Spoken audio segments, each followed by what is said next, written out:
This show starts right now. Thank you for joining us here. We have a fabulous show today. You deserve a laugh. So let's get right into it. Today's guests have parked their car. They fueled up. They got snacks. They're getting mic'd up. If you know anything about comedy, you know these two awesome comedians and celebrated Hollywood TV writers. A pleasure to have Noah Garfinkel and Joe Mande here today. Guys, thank you for being here live on the highway. Recording this as always live somewhere on Interstate 95 at the gas station. Working here 6 to 6. Thank you so much for joining us and sharing live on 95.com and sharing the podcast on Spotify. And biggest thanks to Noah Garfinkel and Joe Mande for being here with me at the gas station on the East Coast, Interstate 95 today. What's up, guys? Are your mics working? Greg and Eugene Merman did my show in Boston. That ruled. How is Los Angeles? How's it treating you? It's hot as fuck still. It's October. It's like 90 degrees. It sucks. Yeah, it's gonna be above 80 all week next week. Humidity's bad. Like, there's no purpose in being here if it's gonna be. Yeah, and there's fucking mosquitoes. Yeah. I got one on my neck. A mosquito got my neck and it's made me mad. Actually, me and Noah got drinks with a friend a couple nights ago, and I got multiple mosquito bites on my ass through underwear. I don't even know, like, it was brutal. Through underwear? Through underwear. I was like, what? Like, yeah. You know where my brain is gonna go right now because I'm paranoid. I'm gonna think you got bed bugs at the bar. Oh. In my underwear? I mean, they get in there, man. Okay. It's Noah's Vietnam. Like, he has PTSD. They ruined my life. I went insane. I was staying with Joe some of the time, and I was going through like hazmat protocol of like taking off my clothes in He was like getting naked in my hallway and then coming into my house with the I was like putting my clothes in a garbage bag, coming into his house, taking a shower, taking clothes out of another sealed garbage bag. Yeah. You got to. And then Noah brought all his clothes to a dry cleaner in Park Slope and then just never picked them up. Yeah, I had like they're still there. It's 20 years ago. It's still there.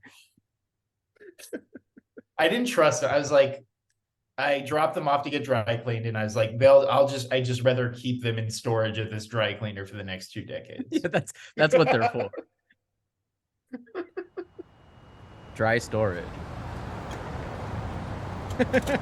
Well, interesting. When I was staying with Joe one time, he was like, "Well, I got to go to work," and I was like, oh, "Okay, I'll get out of here," but I didn't really have a place to go. But I didn't want to say anything, so I took my garbage bag of clothes and I went to McCarren Park. And I think at the time I was wearing a tie-dye T-shirt and a bathing suit.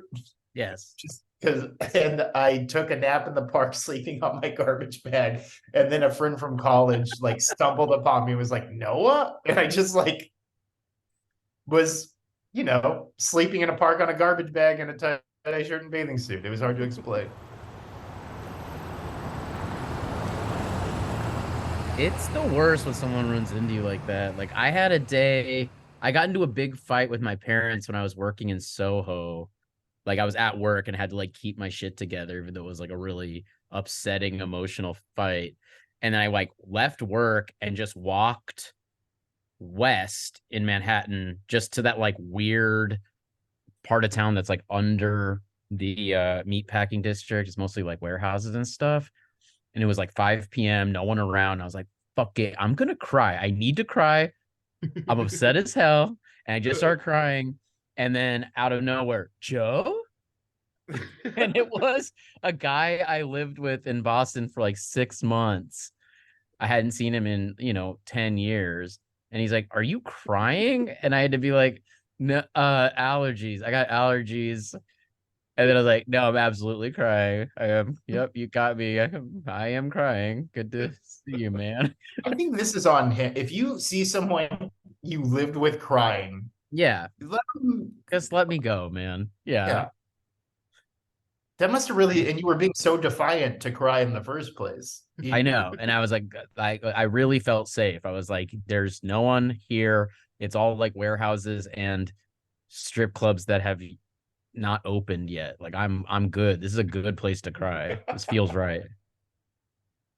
I haven't cried in public in so long until like there was a part of the pandemic that was pretty rough, and it was when we were all in the mask era, and I was walking outside in a mask and sunglasses, and I was just like, I could fucking cry right now and no one would know. And I Was it did. because you finished Tiger King? It was because I hadn't watched Tiger King, and I was so fucking mad people wouldn't shut up about it. I was like, I'm not gonna watch this depressing psycho. You're like, I'm gonna cry. I don't think they're gonna make a movie about this guy with real actors. That's never gonna happen. Well, it was like right after they had delayed the release of Top Gun again. They had canceled The Society on Netflix. I was losing my mind. Greg, when's the last time you cried in public? Oh, I've done exactly what you're describing, I feel like, but I definitely cried during the mask era because the pandemic was so messed up. I started to get sort of Explain stressed how it was out. messed up. How did you guys handle pandemic? Like, Noah, you talked about your procedure when you had bed bugs. Like, how did your pandemic go? I wasn't as I would say mental health wise, I dealt with the pandemic way better than I dealt with bed bugs. Yeah, it's almost that said easier. Noah's on the reg started drinking at 11 a.m. So I will say that. Yeah, I did forget that I was drinking chocolate milk and vodka. And at one point I saw a doctor because sometimes in the morning I would have tremors, and he immediately was like, how much are you drinking? And I was like, oh, more than ever. And he was like, well, there you go. More than one is too much. Doctors can be real sticklers about the booze, I find. Yeah, he's like, you shouldn't be drinking alcohol or chocolate milk. Like you're Well, I mean, Klay Thompson did an advertisement for chocolate milk, so it's got to be healthy. Who's the tight end on the Seattle Seahawks who eats bags of candy before every game? He's like the most jacked guy in the NFL, and he just brags about how much candy he eats. DK Metcalf, right? Yeah, DK Metcalf. It doesn't make it okay for us. No, it's great. It's great. I love athletes who are it's very relatable to still not stop yourself from eating Skittles even at work, seeing guys on the sidelines just gulping Skittles.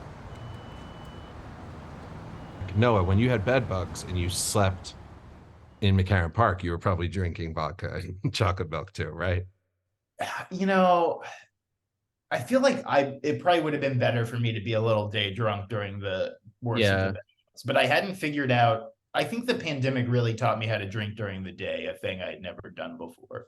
Yeah, you really embraced it. Also, but it was it didn't feel like it was going to stretch as long as it did. Because I was the same way. I was like, I needed to drink because I was going into Vaughn's and Trader Joe's looking for flour like it was a fucking, SEAL Team 6 mission. I was so stressed out just trying to get groceries that, you had to take the edge off. Never go to the grocery store hungry, but always go pretty drunk. And now Gelson's, they have a bar right in the grocery store. You can That's right. go to the grocery store to get drunk. It's shocking how full that bar is all the time. I think we're on to something. I think they're on to something. They knew exactly what we're talking about. People need to be a little drunk. Should we take our laptop there and do work while we get drunk at the Gelson's bar? I like that you said one singular laptop that we work on one laptop. And my right hand. Our laptop. Right, yeah. We split a new laptop and go to Gelson's. What are the best neighborhoods in LA to set up shop at a cafe at? They're all terrible, dude. No one here has a job. It's crazy. Right. It is crazy how impossible it is to find a seat at any cafe that has Wi-Fi. Nuts.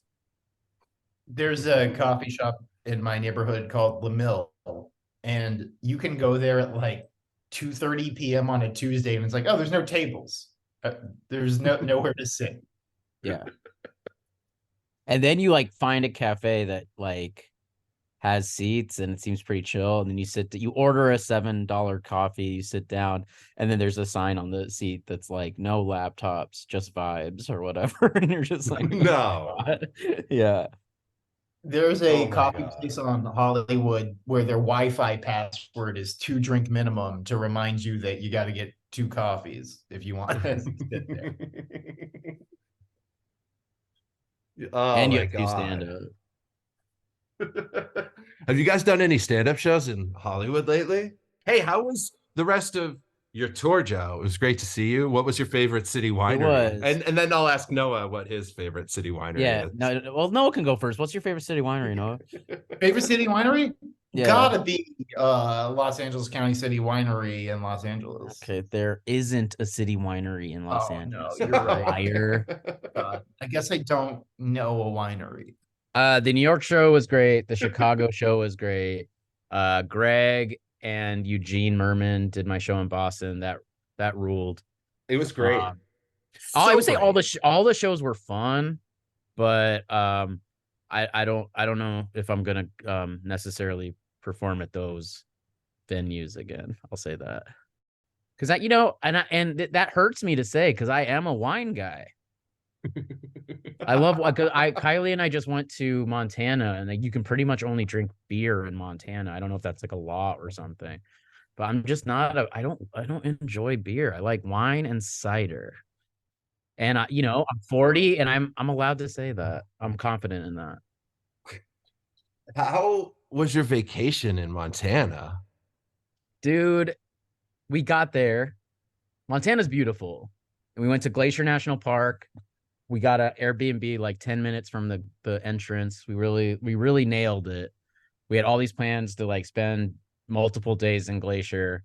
And the first day we get there, we drive in and it's essentially closed. No. so we flew to Montana, 2 planes. We get there, it's closed, baby. Like there's something called the Going to the Sun Road, which is like what you do in Glacier National Park. It's like the whole thing. And that road was under construction. So we were like, okay. So we did everything else on our list. Like we went to a couple things, this place called Pole Bridge that was really cool. And then we threw axes. And nice. But then by like day 3, we were like, we gotta get the fuck out of here. There's nothing to do. And like it's kind of, I don't know, as a Jewish person, there is something unsettling about just like the number of signs everywhere that is like, repent, Jesus loves you, Jesus is here, nothing but Jesus. So it's just like, oh my God. Let's go somewhere else. Let's go somewhere else. And then we flew to Utah. So similar vibes. But you were Jesus. Different. It was, yeah, because Utah has Space Jesus, which is cooler. And then we went to Zion, and then we went to Vegas. We didn't know what to do in Vegas, but Postal Service was playing, and we're like, I don't know. Okay, we'll do that. Oh my God. I'm actually starting a weekly in Vegas at the Sphere. Are you booking it, or is this sort of just like a sign-up list? I am. Gaffigan might do the first one. He's like 20%. Todd Barry wants to go on 4th. Yeah, always go for it. Pete Holmes wants to go first. It would be cool to do a stand-up show in the Sphere and have it so that like the whole Sphere is your fave, like the interior, you know what I'm saying, and the exterior, like as you're performing, like you're so small in that space that like just around you is. I think the exterior should be your head, and the interior should be the inside of your skull. Oh, like yeah, brains. Yeah, no, you're a freak. You and the audience are the brain. Oh, I see. Yeah, but I guess that wouldn't be that visually interesting. Just bone color surrounding you. No. Oh, yeah, no, and it would be there's no light either. It would it's just darkness. This is probably why I didn't get the inside Sphere screen job I applied for. a bad idea. Yeah. I'm hoping they let me do at least a monthly stand-up show at the Sphere. Yeah. When you're the president of the United States, your like annual colonoscopy should be shown live inside the Sphere. It should be part of being president. We all go in to you. Yeah. That reminds me of when Black Mirror came out. Remember that show Black Mirror?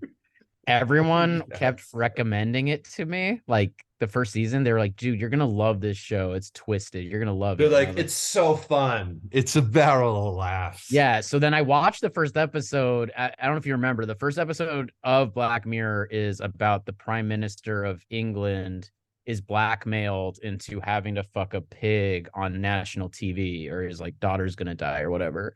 And it ends like on a cliffhanger of like he's like unzipping his pants to fuck this pig on TV. And the episode ends, and I'm like, this show fucking rules, right? And then, so then the second episode starts, and it's like about like a American Idol type show where people are like in a warehouse and they like live in a prison essentially. And it took me like half an hour before I realized, oh, this is like this is like a anthology. Like I was like, okay, well, like let's get back to the prime minister. I need to see what happened with this pig story. Like I was like waiting for that story to continue. It took me like so long to be like, oh, this is like Twilight, so I'm not gonna. I was like so invested in seeing him fuck a pig, and I was like, oh, this is really damning. Total letdown. They need to have like a recap. The finale, whenever they do the last one, needs to like tie up loose ends. I love that. Yeah. I thought that show kind of got bad. Right. Jim, I mean, you should pitch. For me, there's a severe drop off after episode 1. Yeah. You should pitch Black Mirror as a continuation of just the pilot. You should be like Black Mirror, but it's all the first. Yeah, right. Yeah. Black Mirror, but done correctly. Yeah. Black Mirror : the correct one. You're watching the first episode of Black Mirror. You're like, I could watch 100 episodes of this.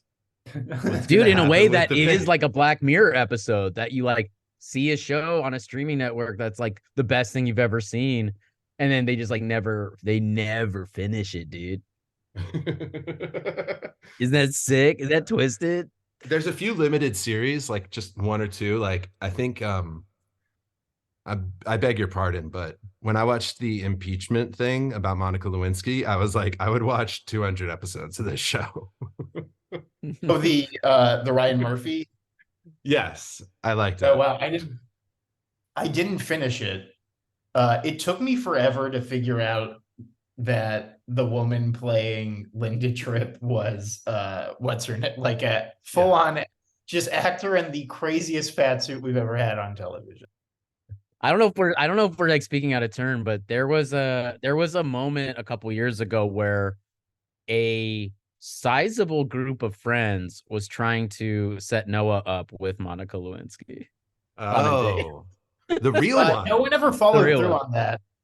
Yeah. I was kind of disappointed in my friends and Monica. Oh my God. Well, how high did you get your hopes? I had heard that she had like a type, and then as she described it, it was literally Bill Clinton. Yeah, that's not really my vibe. Yeah, no. You can't play saxophone for shit, dude. Man, maybe I should learn saxophone. You fucked up. That would have been a great. If you came out of the pandemic being like a smooth jazz player on saxophone, that would be the funniest possible scenario. Dude, there's time. I played sax as a kid. I could teach you, Noah. I would love for you to teach me saxophone. Dude, okay. We'll talk. We got to teach you saxophone, and then we got to actually get you that date with Monica Lewinsky. Well, yeah. I know the way. I mean, you're more than halfway there if you play sax. I'll tell you that much. And you just dye your hair gray. You're set, dude. Would you be down to dye your hair gray? Yeah. I mean, I'm good. It's starting to go a little bit. We're getting there. You give me a little time. We might not need to.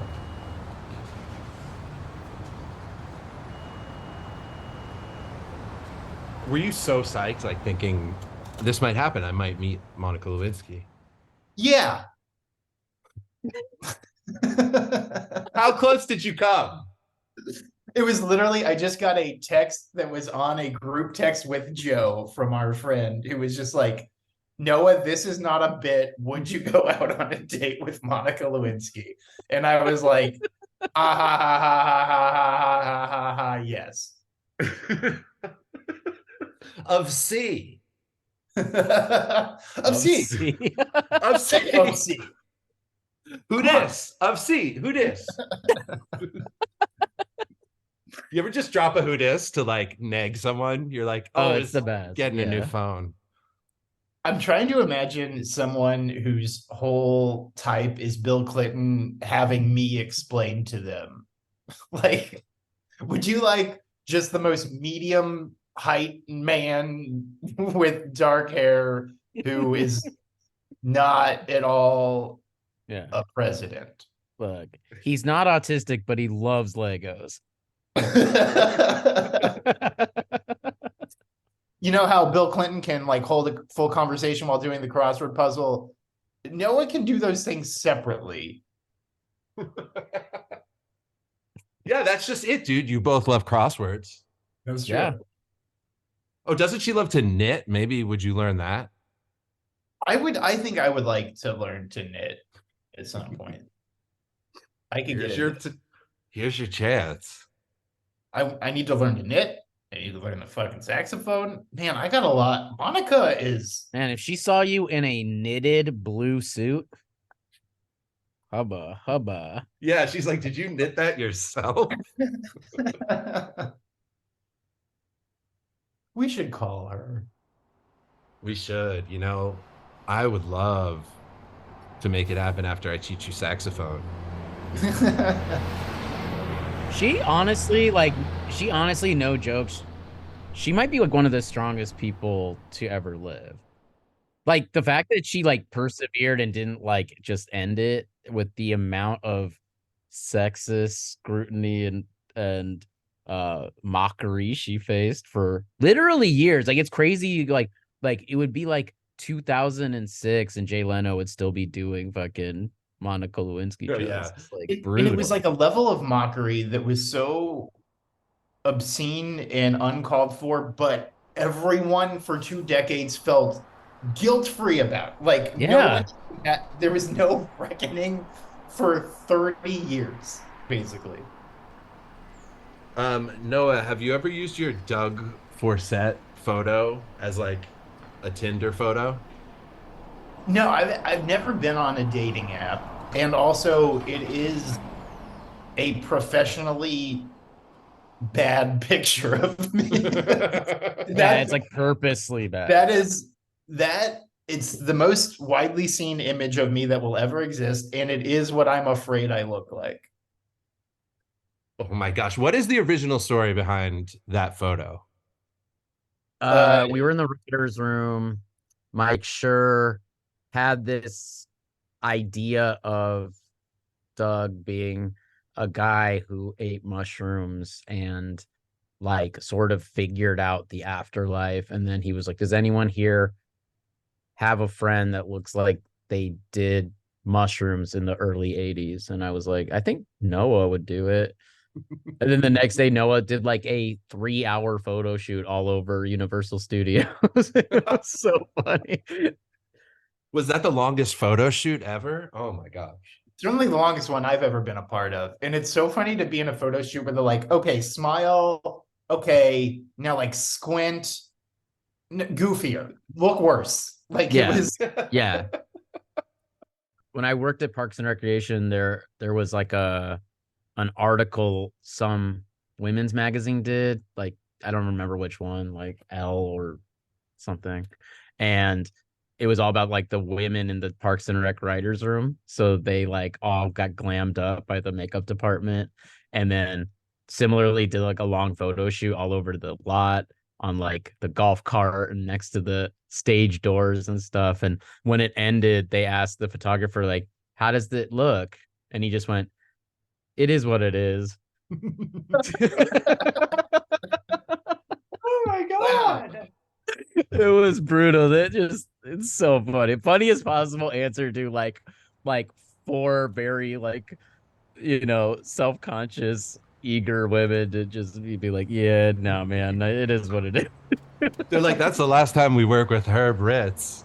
Yeah. It is what it is. That's devastating. How's the gas station business? Oh, this is excellent. Here we are at the gas station.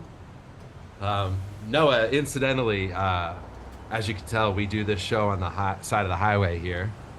I guess, sometimes I like to incorporate it. Sometimes I keep it out. But if you guys want any snacks or if you want any fuel, just let me know. Oh, do you I have have to any? get some fuel. Yeah, I need some chocolate milk and vodka. I have both, dude. I knew you were coming. So I definitely have that. Multiple times in Montana, in like small talk with people, they'd be like, "You're from California? That's $7 gas out there." Like that's all anyone wanted to talk about. Yeah, very funny. That's incredible. Did you tell them not to worry because you have an Audi electric? I made sure I was like, "Don't worry, I'm a wealthy Jew in Hollywood. I have an electric car." And then they said, How is "Repent." charging? Are you stressing about charging your EV? Nah, dude, I have solar panel. I'm charging with the sun, bruh. Oh, Of C. Let's see. of C. Are a lot of like the chargers for electric vehicles broken? Like I've read a lot of articles where people claim they just want to ditch their EV on the side of the road. I All right, anyway, good talking to you guys. yeah. I think my favorite podcast question I've ever heard is, are a lot of electrical chargers broken? Why, thank you, Noah, for the compliment. It seems like maybe I'm finally starting to get a little respect around this gas station podcast. No, we have to talk about the electrical pumps. We have to talk about the fuel pumps because our listener numbers spike when we do. It's a gas station podcast. Spotify tells me the numbers go up. I like Greg covering his mouth to laugh on a podcast, a medium that requires audio. No, my laughter comes through. It comes through. Oh my God, I'm crying right now. Have you seen Jason Tatum's new leg tattoo? Oh no, what is it? It's no exaggeration, the craziest tattoo I've ever seen. Where it's the word life, okay? LIFE, but it's the same font as the movie Life, starring Eddie Murphy and Martin Lawrence, I believe, right? Of So course, it's yeah. the word Of life, say. but inside each letter, LIFE, are the main characters of movies, certain performances that have inspired him in his life. Those performances are Denzel Washington in John Q, Whoa. Will Smith with an allergic reaction in Hitch, Wow. the Joker, Heath Ledger's The Joker, and then the boy from The Incredibles. Oh my gosh. Insane. They're going all the way. Guaranteed championship. John Q. None of this sounds as bad as Tyler Hero's chest tattoo, though. Yeah, what's it, like a butterfly? It's on one side, like on the top of his chest, on one side it says no, it's like no work, no check, I think. No work, no check. But then he also had a wolf, like full chest tattoo with eyes, but his nipples are like above the eyes, so the nipples look like they should be the eyes, but then You got to make the nipples the eyes. You just have you got to make Tyler, you got to make the nipples the eyes. This is why no one wants him in a trade. Yeah. Did you guys do a lot of stand-up in Boston? Yeah, mostly at the studio though. And what was that open mic we did at there was like by one MIT? at there's one at like the Middle East. There was one at the what was that place called that was like called the Improv but wasn't an improv place that was like far Oh, out in Cambridge? yeah, that place. There was a place near MIT that was like a Thai restaurant that had a stage. That's like one of the first open mics I ever did. I made a girl cry, which was huge. No. It was like to have a heckler moment that powerful when you're like, it was like the eighth time I'd ever done stand up was invigorating, but frustrating too. Cause I was like, it's never going to get better than this. The She was goal of heckling comedy. people all night. She was heckling people all night. It was her birthday, and she had a shirt that said "sexy" in sequined letters.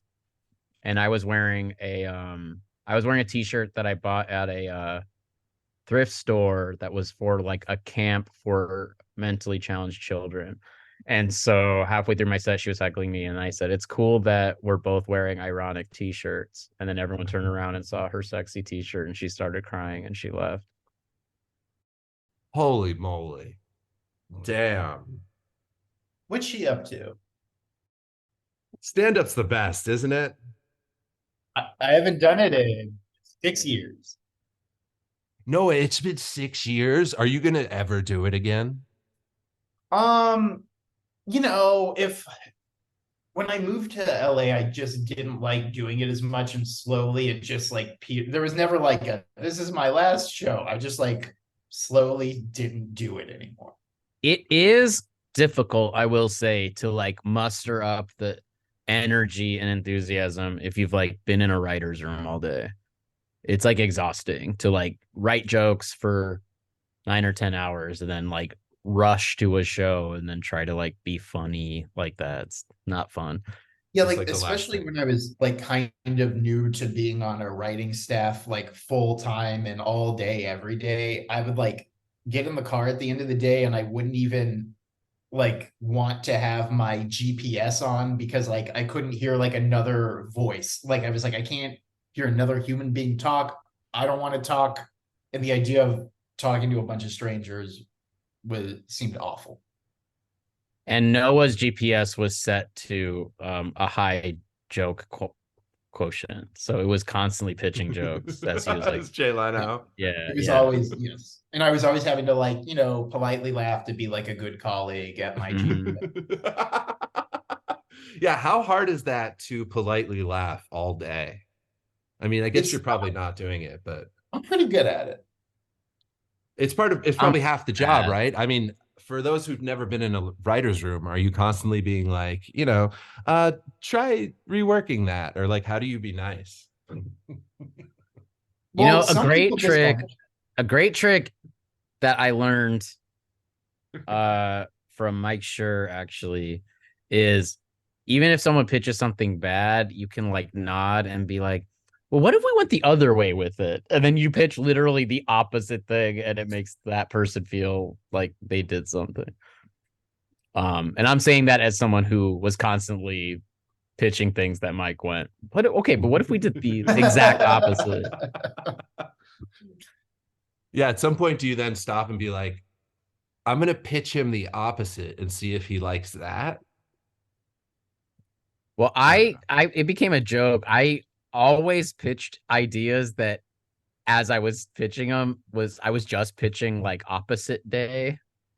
Like just the idea that like, yeah, the so and so can only do the opposite of what they normally do. So then uh I often would like stop myself and be like, "Oh, sorry, I'm pitching opposite day again. Don't listen to me." It is going the other way with it is like the easiest way to when you're just like I haven't talked in an hour and a half, and then just anything Yeah. anyone says, you're like, what if we do that, but the opposite, where you don't have to come up with anything. You just like Right. reverse that. Now I've done my job. I'm good, right? There is a sort of like professional thing where you're like not supposed to take credit for jokes. Like after the fact, if someone's like, "Who wrote that joke?" Often because you just like you literally can't remember because it was so long ago. And I used to do a thing that drove my coworker Aisha crazy, where I would always be like, "Oh, that was me." Like I would just take credit for every joke, whether I wrote it or not. And like it it was like one of those things that was like, it was funny because everyone knew I was gonna do it, but it drove her fucking crazy because like often it was her joke, and I just like, yeah, no, I think that was me. I think I wrote that. I like that. That's a good room bit. What are the most fun rooms? Is it when everyone does pranks? I mean, I am not a fan of pranks. You're not. I don't like being pranked. I don't like discussing pranks. That was our first job. No, I guess that was our first job. Wow. Yeah, we wrote pranks for Silent Library on MTV. Right. Yeah. Wasn't that like a sort of like a sabotaging show where they tried to get people? What did they? They tried to make people freak out. Yeah, It it was takes the place in a premise was that they were library. in a library, so you had to stay quiet, but then they'd get like electrocuted or like a fart would spray in their face and then they couldn't react or they would lose points. We sat in a room in Times Square looking over the bubblegum shrimp factory and just tried to think of ways to torture like 19-year-old idiots. And that's amazing. They would all be very complicated. And one of the main things is before like the prank or torture happens, like there's a card that says the title of it.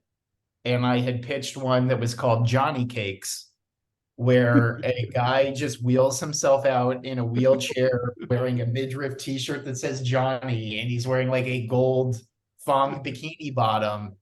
And then he wheels in and then stands up from the wheelchair to reveal that he had been sitting on a cake.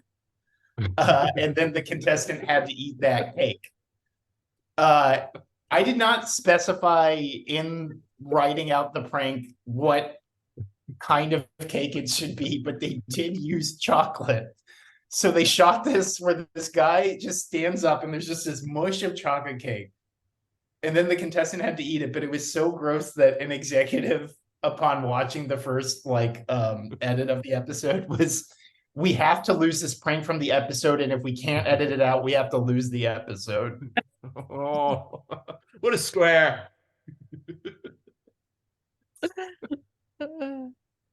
That's amazing. Wow. Silent Library. That's sick, dude.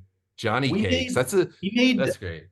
On just that pilot alone, we each made $600. Yeah. But what jobs came next? I worked on the Alexa Chung show after that. Oh yeah, that was a live MTV show, correct? Yeah, it was supposed to replace Total Request Live. And it did for a little bit. Where's Alexa Chung now? She's like got a fashion line. I don't know what she's up to. Was she like really fun to work for? Like, is she like cool? She seems cool. She was extremely cool. I liked her a great deal. Oh, wasn't Sarah Walker friends with her? How's Sarah Walker? Sarah Walker's doing great. Sarah Walker just had a baby. Oh, right. And she must be a great mom, I bet. I haven't, you know what? I'll ask her if she's a great mom. I don't know. She hasn't said. If you guys could live anywhere in any city other than LA, where would you live? Seattle? Yeah, I love Seattle as well. I got this is the Supersonics hat. Oh, nice. Oh. It's blacked out. R.I.P. Supersonics. I love the Thunder now. Have you seen have you been to Seattle recently? There's a giant weed dispensary owned by Sean Kemp. Oh my god. Pretty cool. I saw a video of him in a parking lot. That's all. Wow. Yeah. Joe, you've been challenged. Now you have to say something. You have to upgrade from that about Sean Kemp.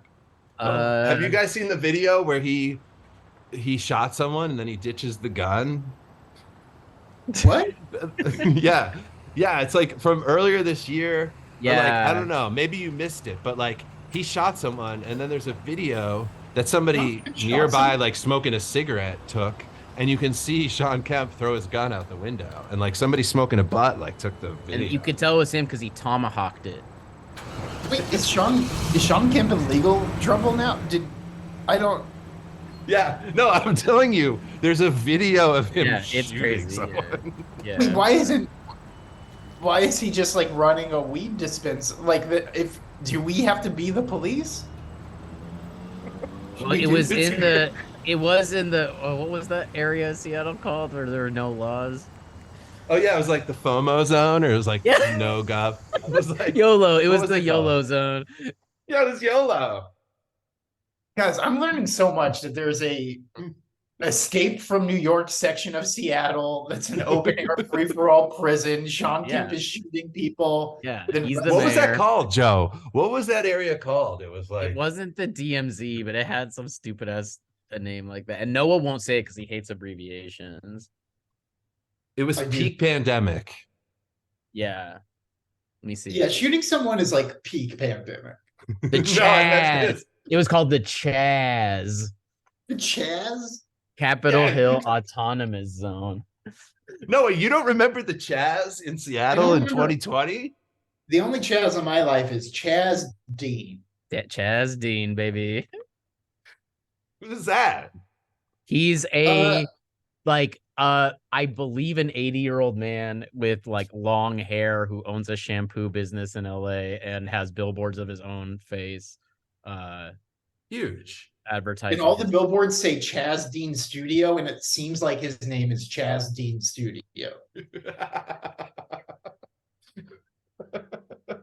Wait, what about Noah? Real quick, there was a movie you tweeted where they went to like a record company. It was called like Famous Record Company. Oh yeah, it was randomly on one of my many premium channels. I have all the channels on DirecTV, no big deal. It's called The Thing Called Love. It is a movie from 1993 with River Phoenix. And there was like, it's about the music scene in Nashville, and at one point the main character goes to a movie publishing company, and the sign outside says, "The famous music publishing companies," is what the sign says. It's a big old I don't sign. even think about it. Big old sign.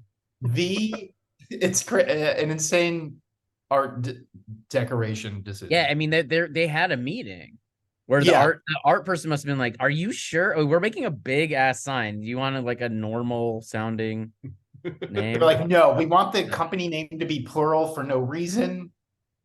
We want to just say that it's famous. We need people to understand what this is immediately." The Famous Music Publishing Companies is the name of our company. I gotta see this movie. Yo, what else are you streaming? I can't believe we've talked this long and I haven't asked you guys what else you're streaming. Joe, what are you streaming? Just the first episode of Black Mirror for me. That's all. Just over and over. My name is Randy Streamin. I keep the ladies creamin'. This is a reference to Any Given Sunday. As well as your streaming habit. Right? Wow. Remember the Jamie Foxx's character has the song about being beaming and he keeps the lady. He might never say creamin'. I might have added creamin'. Well, it's cool that that's where your brain went.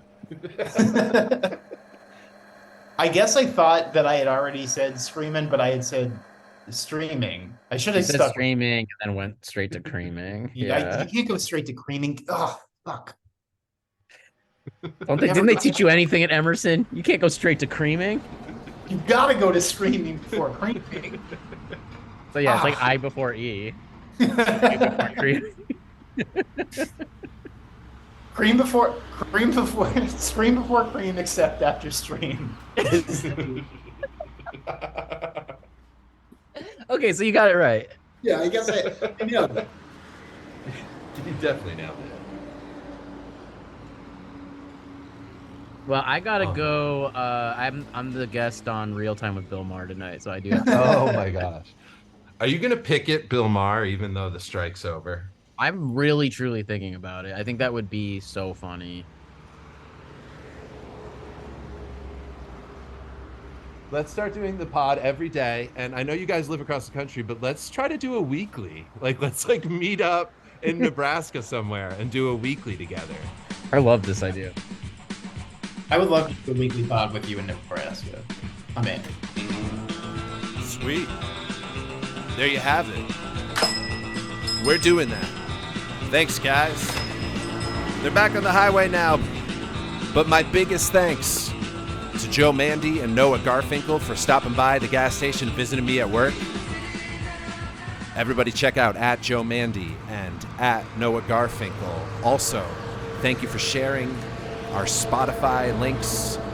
And thank you for sharing our episodes at liveon95.com. We'll see you again soon. And thank you. Seriously. For real. For real. Thank you. Thanks. Thank you.